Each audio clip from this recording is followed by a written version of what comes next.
because I want you to hold this in your mind. The media line reported today, June 17th, 2026, that Iran has fired drones at vessels in the Strait of Hormuz every single day since the MOU was digitally signed on Sunday. Every day. While the deal is in effect, while the ceremonial signing is 3 days away, while Trump is at the G7 telling Emmanuel Macron this is his greatest diplomatic achievement. Hezbollah has acknowledged launching drones at IDF troops in southern Lebanon during the same period. Let me be very clear about what I am describing. The memorandum of understanding that Washington is celebrating as the end of the war has been in digital effect since Sunday. It is being violated by IRGC drone attacks on straight shipping every single day since it went into effect. And it is being violated on the Lebanon front simultaneously, with Hezbollah conducting operations against Israeli forces while Israel continues its military presence in the south. Both sides are technically in breach. Both sides know it, and both sides are moving toward a signing ceremony on Friday anyway. Now, every analyst covering this story is focused on the diplomatic question. Will Iran sign? Will Lebanon derail it? But there is a second story running in parallel, a military story that is far more important for understanding what the next 60 days of nuclear negotiations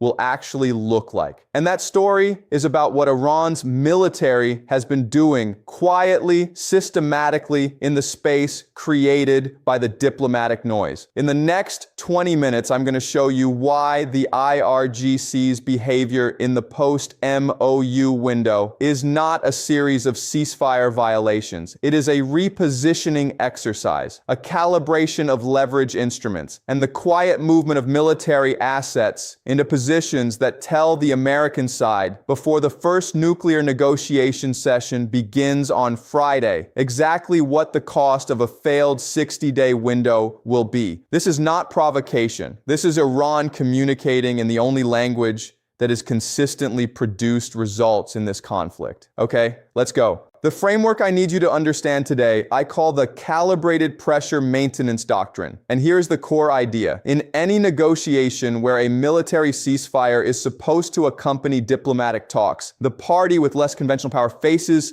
a structural problem. If it fully complies with a ceasefire, it gives up its primary source of coercive leverage before it has received any of the concessions it is negotiating for. If it fully violates the ceasefire, it risks collapsing the diplomatic framework and returning to open conflict. The solution, and Iran has applied this with remarkable consistency throughout 2026, is calibrated partial compliance. You comply enough to maintain the diplomatic framework. You violate enough to signal that the framework's survival depends on the other side making concessions. You keep the cost of non-compliance visible without crossing the threshold that triggers military escalation. The daily IRGC drone attacks on straight shipping are not reckless behavior by a military that cannot control itself. They are precisely calibrated. If the IRGC wanted to close the strait, it would close the strait. It has done it before. It chose instead to fire drones at individual vessels, not enough to sink ships, enough to maintain operational control over the psychological environment in which every captain, every oil company, every insurance underwriter, every Asian energy minister has to make daily decisions. The cost of that psychological environment, even without a physical closure, is enormous. That is leverage. That leverage does not disappear when the MOU is signed. It is being maintained deliberately as a reminder of what Iran holds if the 60-day talks fail. Now let me give you the granular data, because theory without data is just storytelling. Source number one, the Media Line international news organization covering the Middle East, published June 17, 2026, today. Their confirmed reporting, Iran has fired drones at vessels in the Strait of Hormuz every day since the memorandum of understanding ending the conflict was digitally signed Sunday, while Hezbollah acknowledged launching drones at Israel Defense Forces troops in southern Lebanon. The media line further confirmed that Netanyahu and Defense Minister Katz released a joint statement on June 16th stating Israel would continue holding its positions in Lebanon. Think about the full picture that creates. The MOU is signed. Iran fires drones at ships every day. Hezbollah fires drones at IDF soldiers. IDF soldiers remain in Lebanon. Netanyahu confirms they will remain. Araghchi declares their presence is an MOU violation. And Friday's ceremonial signing is still scheduled. Every actor in this system is simultaneously violating the agreement and moving toward the ceremony that formalizes it. You see what that tells you? The agreement was never designed to stop the fighting immediately. It was designed to create a diplomatic architecture within which the fighting continues at a calibrated level, managed by each side's operational decisions rather than an externally enforced prohibition. Source number 2, globalsecurity.org, day 107, Iran War Update, June 14th, 2026. This is a critical intelligence document because it captures the IRGC's posture precisely as of the period immediately before the MOU signing. Their finding, the IRGC's stated Lebanon tripwire that continued Israeli operations in Lebanon would trigger much harsher and more forceful actions than before, remained rhetorically operative but unexecuted through the cutoff, even as Israeli forces pressed their offensive in southern Lebanon. Read that sentence carefully. Iran had a publicly declared tripwire. Israel continued pressing their offensive across that tripwire. Iran did not execute. Why? Because the MOU signing was imminent. The political value of preserving the diplomatic framework outweighed the military cost of absorbing Israel's continued operations in Lebanon. For you see,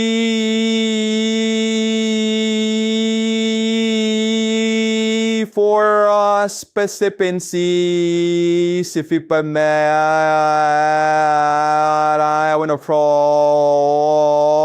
forward for a specific reason, with a specific expiration. The IRGC did not stand down because it couldn't act. It stood down as a deliberate tactical choice to protect the signing. And standing down for a finite period is categorically different from permanently surrendering the threat. That tripwire is still live. It has been maintained rhetorically through Araghchi's statements, through Hezbollah's continuing operations, through the daily straight drone activity. The IRGC went quiet on the heavy weapons. It did not disarm the pressure architecture. Source number 3, House of Saud analysis, June 4th, 2026, citing coordinated statements from both Hezbollah Secretary General Naim Qassem and IRGC Quds Force Commander Esmail Qaani, issued within hours of each other. This coordination is the detail that matters most for understanding the overnight military positioning. Qaani issued his statement through Tasnim News Agency, the IRGC's preferred official channel. Reinforcing Hezbollah's ceasefire rejection on separate grounds. The House of Saud analysis characterized this as the coordinated repudiation transforms Lebanon from a negotiating variable into a structural block. What the coordination reveals is the command relationship. Hezbollah does not make unilateral political decisions of this magnitude. Qassem's June 4th rejection of the ceasefire, Qaani's parallel Tasnim statement within hours, Araghchi's June 16th ambassador briefing, and the ongoing straight drone activity are all elements of one coordinated strategic posture managed from a single command architecture. When you understand that, the question, what is Iran's military doing overnight, has a different answer than the one most analysts are giving. It is not random. It's not uncontrolled. It is not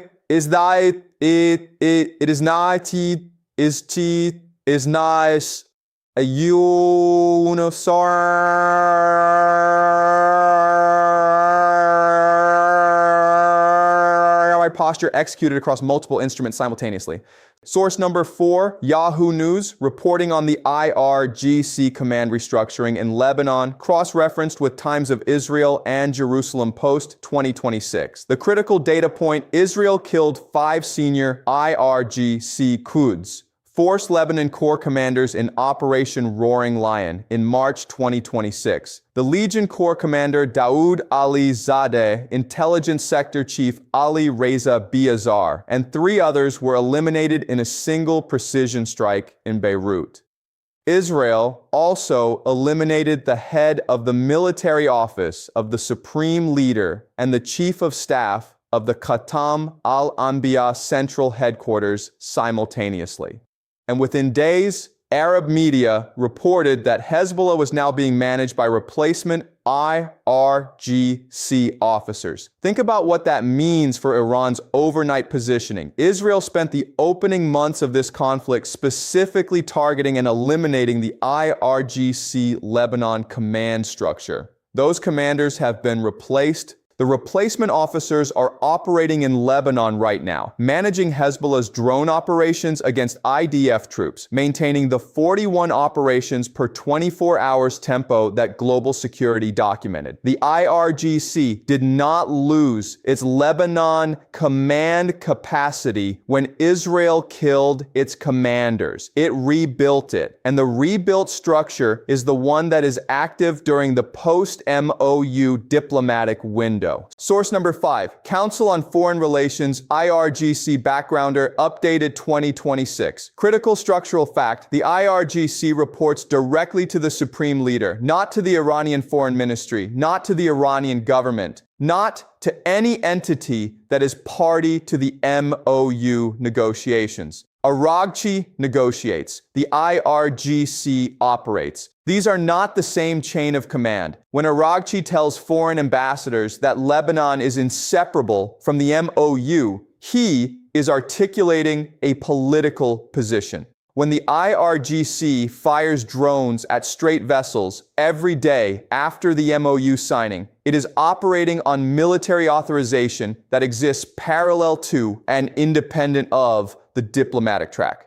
The disconnect is not a bug, it is a feature. The IRGC's continued operations give Iran the ability to credibly say the government is honoring the agreement. We cannot speak for an independent military forces response to Israel's continuing occupation. This is Iran's version of what military strategists call plausible deniability, not of the operations which are public, but of the government's direct authorization, which keeps the diplomatic track technically intact while the military track maintains pressure. Does that make sense? Now, I want to add a dimension that I have not seen any major analysis outlet addressing at the level it deserves. The specific pattern of IRGC operations in the post-MOU window reveals something about the targeting logic that is extremely important for understanding where the 60-day nuclear talks are heading. Drone attacks on straight shipping are economically expensive and operationally cheap. The IRGC has already demonstrated this ratio. Each Shahed drone costs a fraction of the maritime insurance premium increase it generates per vessel per transit. When the IRGC fires drones at straight traffic daily, it is not trying to sink ships. It is maintaining an insurance market premium, a daily economic levy on every barrel of oil that moves through the strait. That levy does not require a physical closure. It requires operational presence and demonstrated willingness to fire. And it represents, on a per-day basis, billions of dollars of economic friction that the global economy,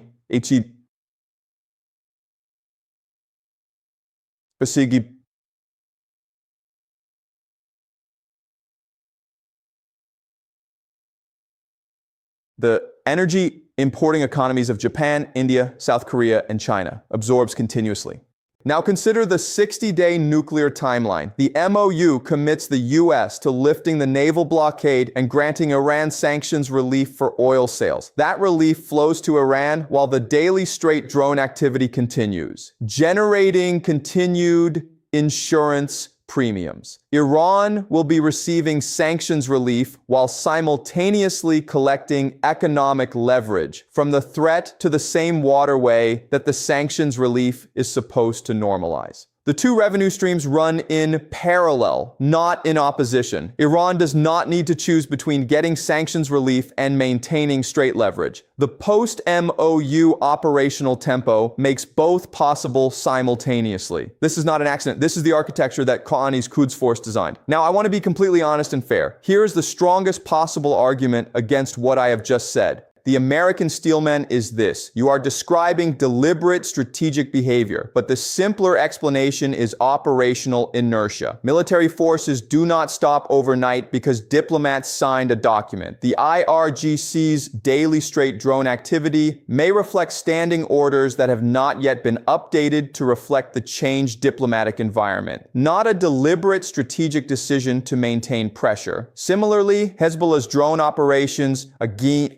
IDF troops in Lebanon reflect the ongoing military reality on the ground. IDF forces are present, Hezbollah views them as legitimate targets, and local commanders are acting on their own authority without waiting for strategic level political direction. Furthermore, the fact that both sides are violating the MOU during the implementation window before the ceremonial signing is actually evidence that neither side has fully committed to the framework yet, not evidence of a deliberate Iranian repositioning strategy. And the 60-day talks will have verification mechanisms that constrain IRGC operational independence. Once those mechanisms are in place, the parallel military track you are describing becomes legally and diplomatically untenable. That argument is reasonable. Operational inertia is a real phenomenon in any military organization. Local commander initiative is a real phenomenon. But here is what the steelmen cannot explain. The IRGC does not operate on local commander initiative at this level. The Council on Foreign Relations' own backgrounder confirms that Quds Force operations, including straight activities, report directly to the Supreme Leader's office.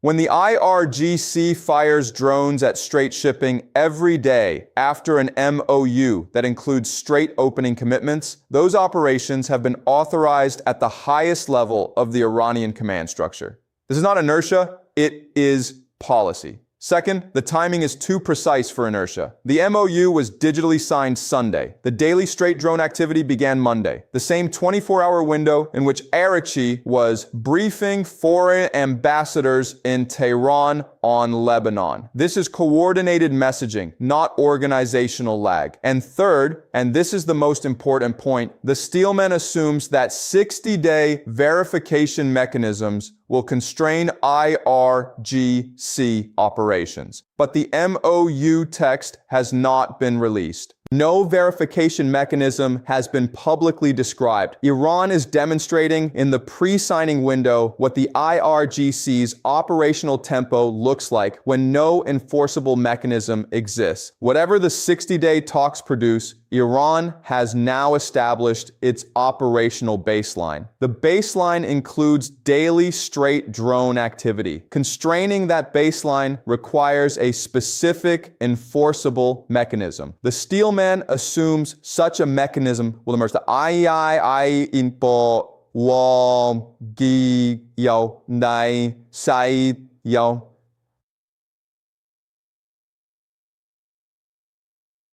suggests Iran is not planning to offer one. I want to know what you think about this specific point, whether the IRGC's post-MOU operational tempo is deliberate calibration or organizational inertia.